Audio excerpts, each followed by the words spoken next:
önálló politikai aréna a sajtó fölött. Édesapja Izrael miniszterelnöke.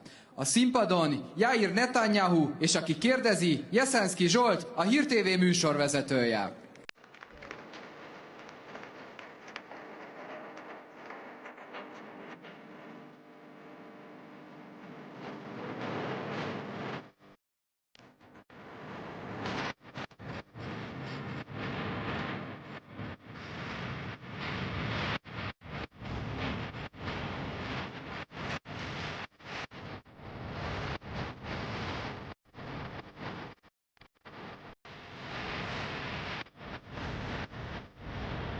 Köszöntünk mindenkit nagy szeretettel, és külön köszöntjük Yair Netanyahut. Welcome to Budapest, welcome to Hungary, one of the few countries left in Europe where a Jew can safely walk and enjoy himself or herself, let's not forget, any time of the day, night.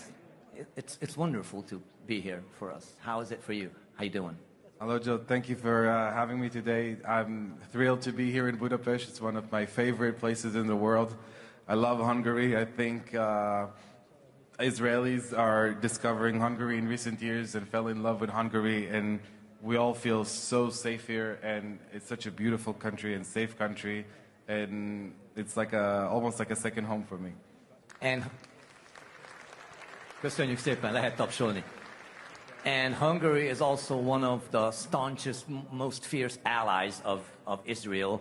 One of the countries, our prime minister is one of the people who understands what Israel is doing in the Middle East. The relationship between our two countries is the best it's ever been. How do you think that happened? Oh, first of all, we are deeply grateful for the friendship and support of Prime Minister Orbán and Hungary. We have no better friends in Europe, and I think also Hungary have no better friends in the Middle East. We're very strong allies. I think that Prime Minister Orbán shows strong leadership in a time in Europe when, unfortunately, it's very rare. Western Europe is unfortunate to have weak leadership that caused their countries to decline. They opened the floodgates of immigration from Muslim countries that brought populations in their countries that don't share the same culture and civilization. This brought a lot of public unrest and disputes that are not native to the population, that are imported from the Middle East. It caused, one of the outcomes is terrorism. And Hungary, on the other side, under the leadership of Prime Minister Orbán, is safe. There's no terrorism. There is social coherence. Everybody share the same Hungarian heritage Mindset, and culture. So the society is much calmer. So I think Prime Minister Orbán really did a terrific job, and also he takes care of the sovereignty of Hungary vis-a-vis the European Union, because a lot of these Western European countries gave up the sovereignty of their countries and gave it to unelected bureaucrats in Brussels. They don't have maybe the best interests of their people and their countries at heart, while Prime Minister Orbán kept the interest of the Hungarian people in Hungary first, and know how to push back on Brussels when they're demanding stuff from Hungary, which is against the interest of Hungary.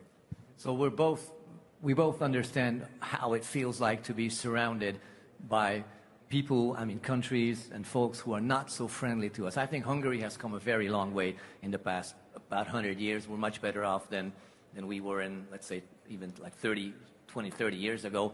But Israel is having the same difficulties it's always been having, being surrounded by a culture, not just people, but a culture, a religion, a way of life that wants to destroy what you're doing there. And right now there's been a lot of conflict on and off. Now there's a very hot conflict in the Middle East, which Israel and the United States are heavily involved in, against Iran. The European Union seems to be very lukewarm in this regard. What is happening? You coming from Israel, the few minutes that we have are, of course, not enough to give the whole picture. But in a few words, a few minutes, can you explain to us what is happening in Iran and why it's important geopolitically and for Israel and for Europe, Hungary too? So Iran is the main source of terrorism and chaos and civil wars and wars in the Middle East in the last 40 years since the Islamic Revolution in 1979. They built proxies in Lebanon of Hezbollah, in Gaza of Hamas, in Yemen of the Houthis, in Iraq with the Shia militias that brought horrible suffering for their region of the whole Middle East. Iran is a rogue country that has a crazy, fanatical, irrational, religious regime that is determined to take over the Middle East and to destroy Western civilization. They call Israel the small Satan, and America the big Satan. Europe, I guess, is somewhere in the middle. The middle-sized Satan. This regime tried to assassinate President Trump on American soil and other American high-rank officials. The supreme leader, the late supreme leader of Iran, Ayatollah Khomeini, said publicly in an interview that death to America is not just a slogan, it's a policy. And this regime chant death to America in their parliament and burn American flags. This regime was building nuclear weapons and building ballistic missile capabilities of tens of thousands of ballistic missiles stockpile that already cover the whole Middle East, but already cover big parts of Europe. And they were working on intercontinental missiles that will be able to reach the east coast of the United States and cover all of Europe. Intercontinental ballistic missiles that can carry nuclear weapon.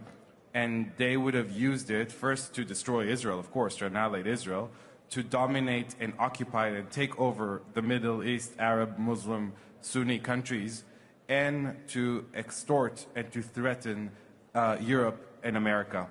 And I think what we see now with the war with the Middle East, Iran is in its weakest point. And the things they're doing are so crazy, the way they're attacking the Gulf states, the way they're shutting down the Hormuz Straits. Think about how bad the situation would have been if they would have, this regime that does all of this, would have obtained nuclear weapons and tens of thousands of ballistic missiles that could reach the United States. This would have guaranteed World War III and a nuclear one of that. So this war, when Iran is in its weakest point, is preventing World War III. This is like stopping Nazi Germany in the early 1930s when it was still weak and preventing the suffering of World War II. I think that under the leadership of President Trump and my dad, they both admirers of Churchill, and they learned from the mistakes of the Western powers in the 1920s and 30s with the Munich Agreement. Appeasement and Chamberlain. Appeasement agreement, because it did not prevent war, it brought the biggest bloodshed in history. You need to confront a totalitarian, aggressive, imperialistic, insane regime that wants to expand and take over its region, whether it's the Middle East with Iran or Europe with Nazi Germany, before it's too strong to take care of. And also, we need to remember that the first victims of the Iranian regime is the Iranian people. The Iranian people are freedom-loving people, are Western-oriented people. They love America. They love Israel. They went out to the streets 2 months ago in January to demand freedom and democracy in their country, and they've been butchered. 30,000, more than 30,000, have been butchered by the regime in the matter of only 2 days. And what Israel and America is doing, besides taking care of the ballistic missile and weapon manufactories and stockpiles and getting rid of the Iranian nuclear program, we're also eliminating the leadership of this terrorist regime and of the Basij. The Basij organization is basically the Gestapo of Iran. It's the organization that is responsible of oppressing the Iranian people, of executing the Iranian descendants, of butchering Iranians in the streets of Tehran. And we're giving a chance to the Iranian people to get their freedom back and to live in a free and democratic country. Let's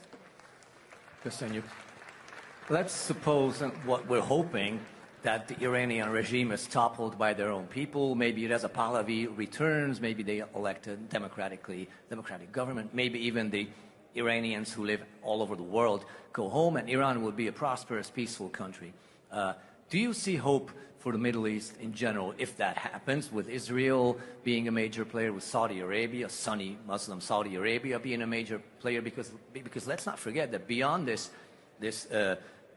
terrorist regime that we're talking about, there's an ideology, and that's radical Islam. Radical Islam explicitly wants to demolish, annihilate, destroy Israel, the Jewish people, and Christians. Let's not, look the other way. They're saying they want to dominate the world, and they want to destroy Israel, and then they want to destroy the United States, Europe, and Christianity. There's a saying like Saturday, Sunday. How's that saying in Israel? After Saturday comes Sunday. After Saturday comes Sunday. Chants of first.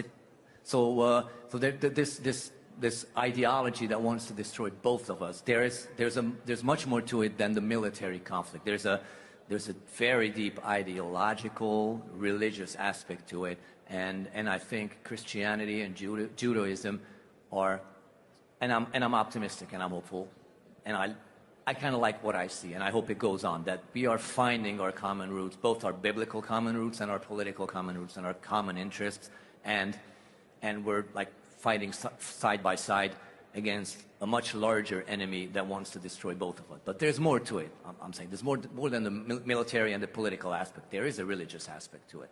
Iran is the main source of chaos and terrorism and wars in the Middle East. All of Israel's wars in the last 40 years was with Iranian proxies, Hezbollah and Hamas in particular. So once the Iranian regime is, even if it's not gone, once it's weakened, the Middle East will be much more peaceful and secure and safe.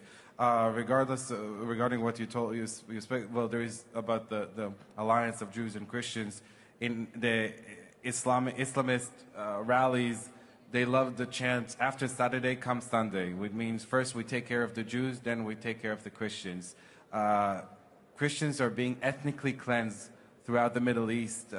Christians are fleeing from Lebanon and from Syria and from Jordan and from Egypt and from Turkey and from Iraq. The only country in the Middle East where the Christian population is increasing and not decreasing is Israel.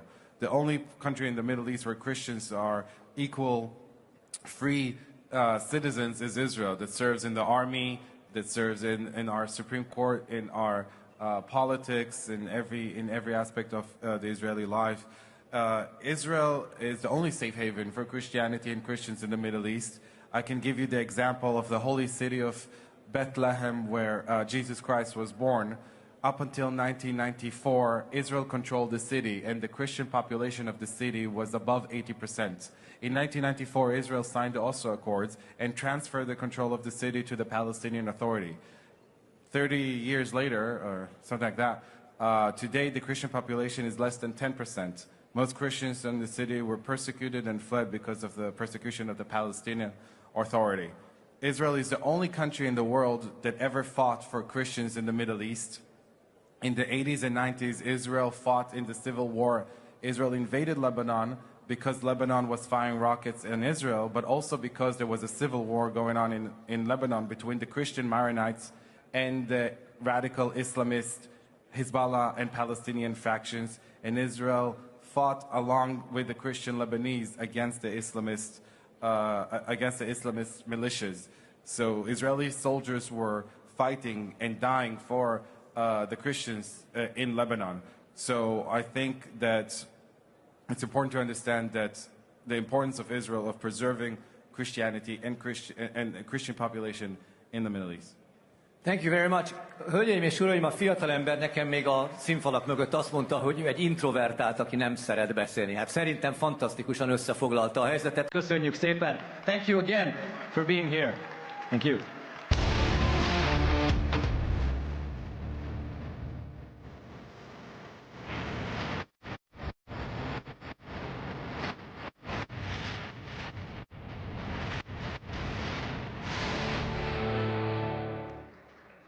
Köszönjük Zsolt, köszönjük Yair, mindig inspiráló téged hallgatni, itt a szípeken is. És most következő vendégünk a washingtoni törvényhozás belső működését, a frakció dinamikát és a költségvetési viták világát hozzá.